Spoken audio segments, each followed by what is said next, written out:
I wanted to share a little bit about manifestation and the fear of disappointment and kind of frame it within my background, Christianity. Yesterday, I was watching a video on TikTok that caught my attention quite strongly. And it was a Christian lady who was speaking about feeling disappointed by the fact that the promises that God gave her were not being fulfilled.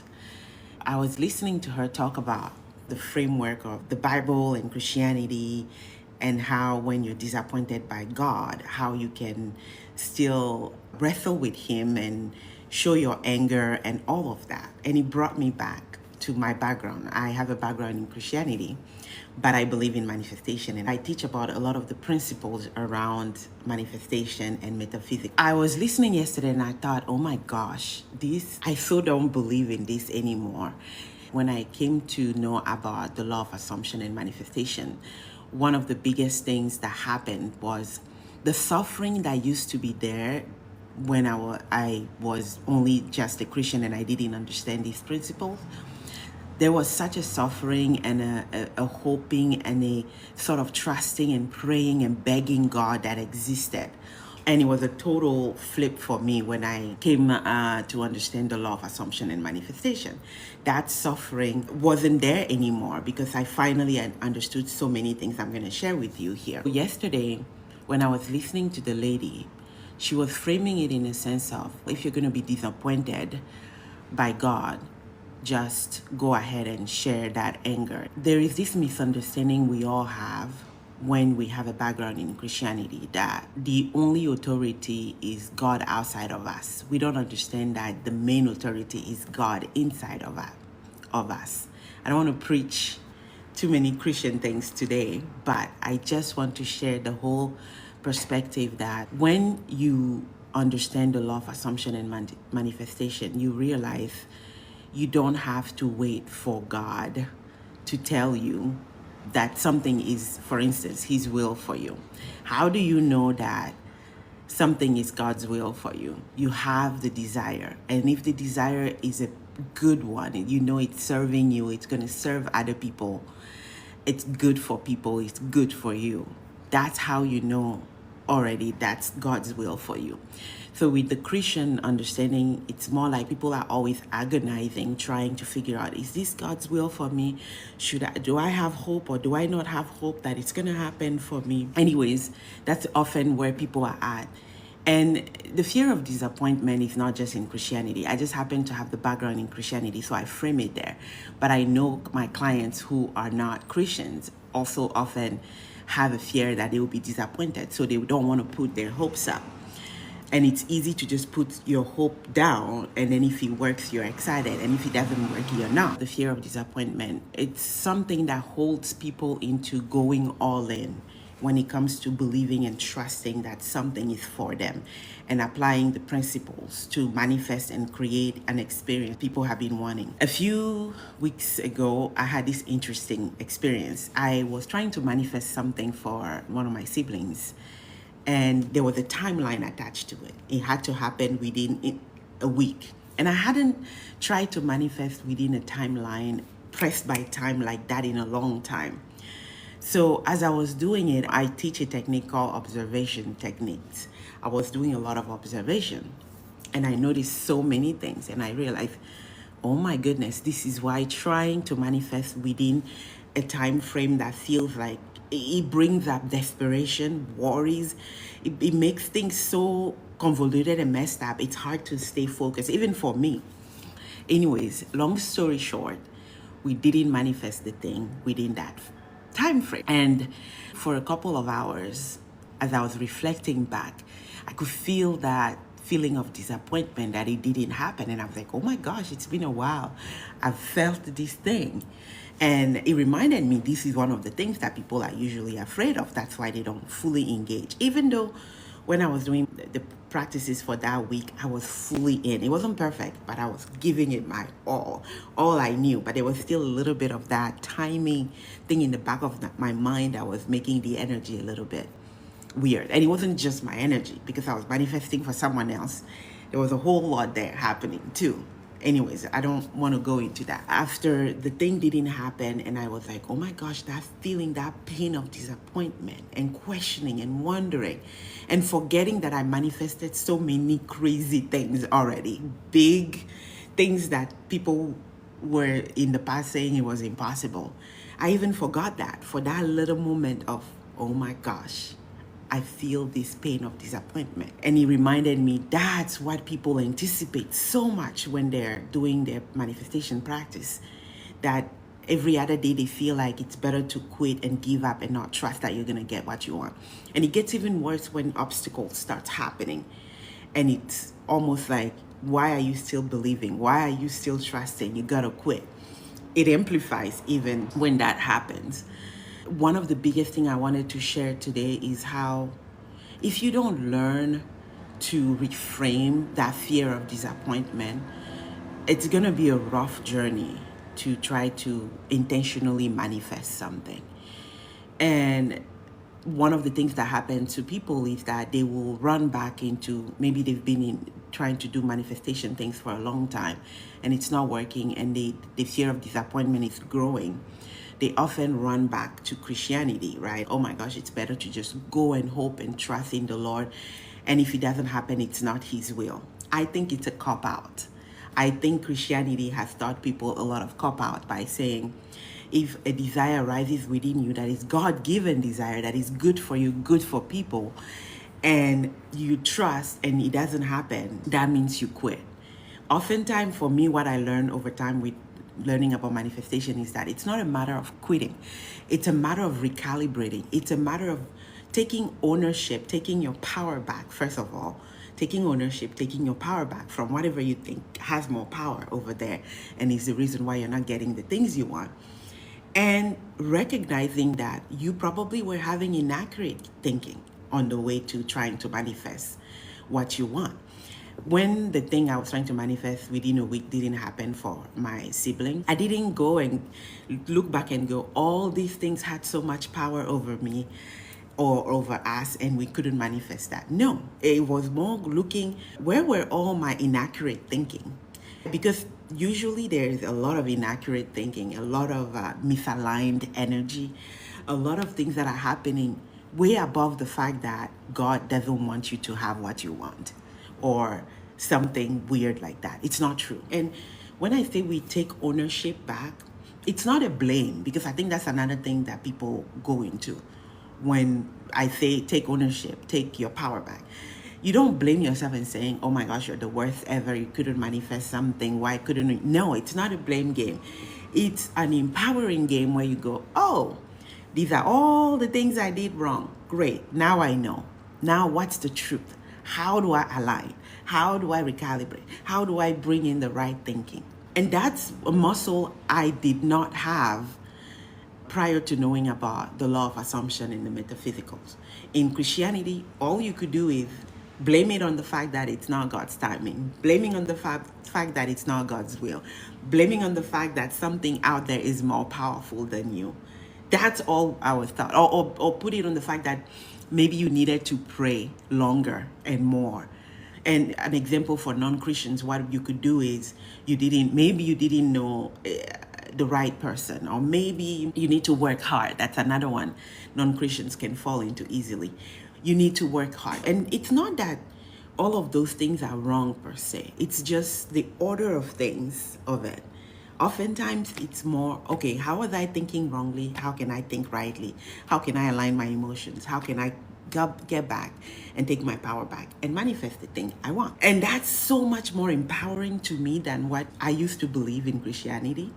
So when I was listening to the lady yesterday, wonderful lady who was explaining very deep Christian, this is the pain that usually happens. Oh, thank you, Mina, for sending me all those gifts. This is the painful thing that usually happens when you feel disappointed by God, and you just have to pray and release it and let go. He knows how to take care of your pain. I'm like, no. You're having wrong thinking. You didn't get what you felt like God promised you. It's not on God. Let's work things back and then get what you want. And when I'm coaching, this is one of the things I help my clients with. completely reframe the mindset. What are the limitations? What are the mindset? What are the things stopping you from believing that you can get what you want? What are the limiting beliefs stopping you from taking action? That's a big, big one. Taking inspired action that doesn't immediately result to what you desire. That's also where people drop out. They will be like, oh, I'm inspired. I take the action. It doesn't happen. Oh, that's it. Manifestation doesn't work or something is wrong with me. No, it's not that. It's more like, let's look at something and then do it differently and learn from it. When you don't know how to manage your fear of disappointment, it's going to be so rough for you to trust, take inspired action, and manifest the things that you desire to manifest. The things that you desire to manifest, they exist already. The version of you who has the things that you desire to create, they exist already. Let's look at what limiting beliefs you have that are stopping you from trusting for those things to come into your reality. That's as simple as that. One of my favorite techniques. So I don't often start teaching manifestation with techniques. I often start with a mindset shift like I've been doing for a few minutes now, because I think it's important for us to shift into an understanding of a more powerful version of us. And then when we grab a technique in manifestation, it works. So I teach the mindset and then we grab the technique and then we go full in with that. One of my favorite techniques, and I was contemplating last time and thinking, oh my gosh, the thing I couldn't manifest within a week for my sibling, if the time frame wasn't pressuring me at the time, I would have used this specific tool. And this tool is one of my favorite because I always manifest through it. Always. You just have to learn not to put timing on it. Or if you're going to put timing on it, there are also techniques you can use that I teach my clients. My favorite tool is using a vision board. And a vision board, I use digital vision board. I have clients who have used, paper ones too. So you can use paper ones. First time here, Carrie, welcome. So glad to have you. All of you morning people, I guess it's on morning other places. I felt like I came on so early. I wasn't sure people were gonna join. Welcome here. My name is Amedo and I'm so happy to have you. So my favorite tool when it comes to one of them, I use a lot of manifestation techniques and tools. My favorite is vision board, right? So I use digital vision board. I taught a class last year on how to utilize it, and one of my clients used paper one. So it's up to you if you want to do paper one or digital one. And I don't teach it like, oh my gosh, go find a pretty picture, put it there and hope for the best. No, we shift mindset around a lot of things before we get you going on it. So I taught a class last year, and one of my clients, she loved the class so much, she told her mom about it. Her mom is not my client. She's my client, but her mom listened to the class and loved it so much. They both took their time and created their vision board. And I'm so happy because this year, my client, she wanted to move to a new city, get a job there and all that. And guess what happened? She's in that new city with a job and she's just excited and moving forward with the things that she wants. Her mom, who was wanting something for decades, I'm telling you, decades, she put that thing on the vision board and the thing started opening and happening. It was insane to watch. It was such a thing that I was like, oh my gosh, it's happening. Myself, when I teach the vision board, I also show my process and the things I put on it. One of the things I put on there was to visit Miami at least once to figure out if you want to move there. We visited this year, and the way it even happened, that's a story of itself. It was a fun manifestation. Things happen when you actually follow the process and apply the mindset shift principles I teach. This year, I'm getting ready to teach it again, but it's going to be so different from last year. And I'm excited because there's so many new things that I've learned myself, I've embodied, and I've been teaching my clients that I want to bring into this class. It's not going to be putting together a vision board like no other. Oh, by the way, I have a free guide, a PDF guide. It's called the 5 Keys to Your Ideal Life. I think I'm forgetting the title. I just created it not long ago. It's free, link in my bio right now. I go into some of my vision board process. That's already going to help you And if you want to do more, you will have information on that PDF about this upcoming class I'm talking about.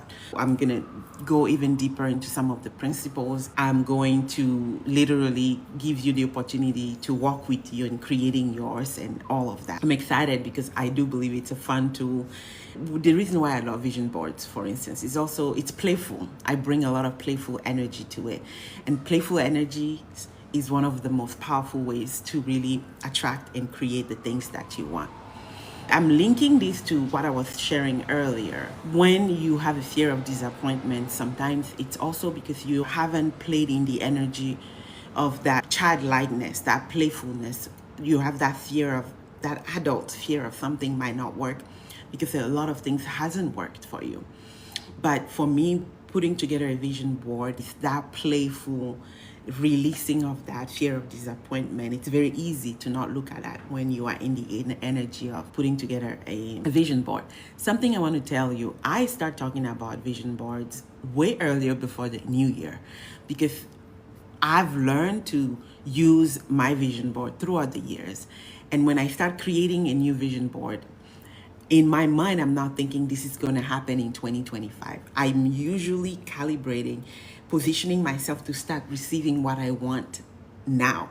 So right now, as I'm creating a new vision board, I do it at least once a year or twice a year. As I'm creating a new vision board, I'm already calibrating myself to receive the things that I want right away. My journey with manifestation started with wanting and desiring to manifest my specific love, which I did within a year. And I used quite different tools on that journey too. And using a vision board was also part of that journey for me. It's so easy to come up and say, oh, I manifested this thing and I use this one tool. And people often think, okay, that's the one tool that is going to save the whole thing.